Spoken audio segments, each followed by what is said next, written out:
BRS के साबिक रुकन असम्बली नरेंद्र की क़यादत में पेट्रोल, डीजल और घरेलू गैस की बढ़ती हुई कीमतों के खिलाफ काशी बग्गा इलाके में एहतजाजी मुजाहरा किया गया। इस दौरान पेट्रोल पंप पर गाड़ी सवारों को पेट्रोल डालकर मरकजी हुकूमत के खिलाफ मुनफरिद अंदाज में एहतजाज रिकॉर्ड कराया गया।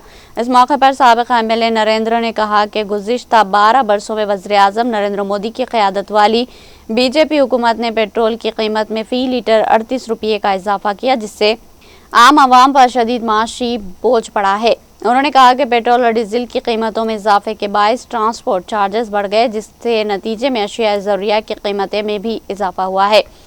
नरेंद्र ने मुतालबा किया कि मरकजी हुकूमत फौरी तौर पर पेट्रोल, डीजल और एलपीजी गैस की बढ़ती कीमतों को कम करे ताकि अवाम को राहत मिल सके। एहतजाजी प्रोग्राम में बीआरएस रहनुमा राजेंद्र, शरफुद्दीन, रवि, रामचंद्र, मंजुला, प्रमीला और दीगर कारकुनान शरीक थे। వెరసి 110 రూపాయలు చేశారు. ఆనాడు 60 రూపాయలు ఉండే, ఇప్పుడు 110 రూపాయలు అయింది. 65 రూపాయలు ఉండే.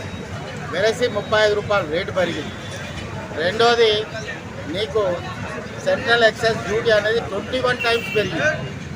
దీంతో ఒకసారి 2021లో 32.98 రూపాయలు పెరిగితే మళ్ళీ 22లో దాన్ని 19.98 పైసలు చేయలేదు.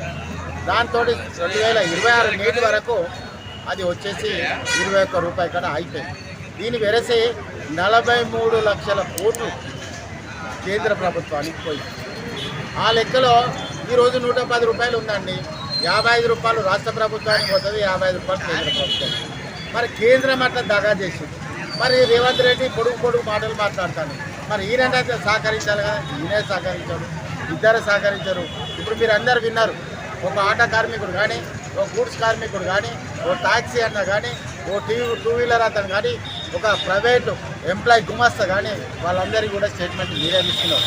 అంటే దేశం గొప్పగా ఉన్నది, నేను ప్రపంచ గురువునని నరేంద్ర మోడీ చెప్తున్నాడు. మరి నువ్వు ప్రపంచ గురువు, దేశం గొప్పగా ఉన్నప్పుడు 5 రాష్ట్రాల ఎన్నికల ముందు రేట్లు పెరిగాయని చెప్పినాం.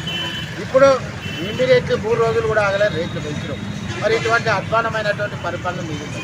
రెండో ప్రధానమైనటువంటి అంశం, కార్పొరేట్ కంపెనీలో ఉన్నటువంటి ఎవరైతే టి సుబ్బిరామిరెడ్డి, విజయ్ మాల్యా, నీరవ్ మోడీ వీళ్ళందరూ కూడా రామారామిగా 19,000 కోట్లు రద్దు చేయడం జరిగింది.